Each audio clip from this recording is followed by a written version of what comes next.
त्रिकोणमिति सारणी मान आपकी कहा जाए sin 0, sin 30, sin 45, sin 60, sin 90।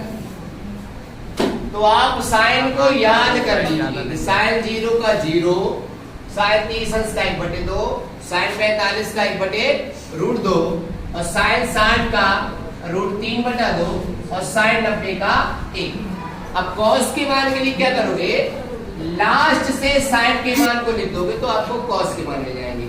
मतलब 1 cos 0 का, √3/2 cos 30 का, 1/√2 cos 45 का, 1/2 cos 60 का और 0 किसका हो जाएगा, cos 90 का। फिर आपने सूत्र सुना कि sin को cos से भाग लगाओगे तो tan मिल जाता है।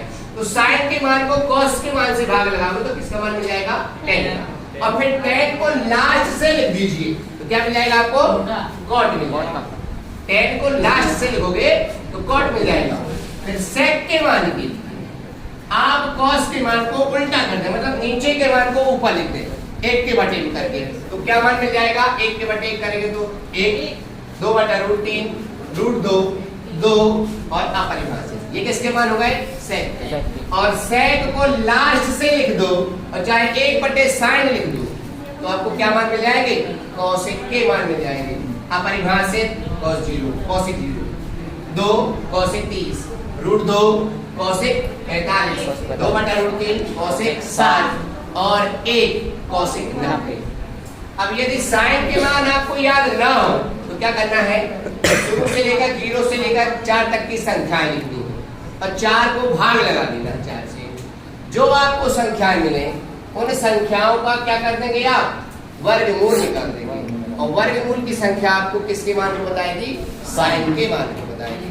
जैसे 0/4 लिखा तो 0 का वर्गमूल sin 0 का मान 0, 1/4 का वर्गमूल 1/2 sin 30 का मान, 1/2 का वर्गमूल 1/√2 sin 45 का मान और 3/4 का वर्गमूल √3/2 sin 60 का मान और 1 का वर्गमूल 1 sin 90।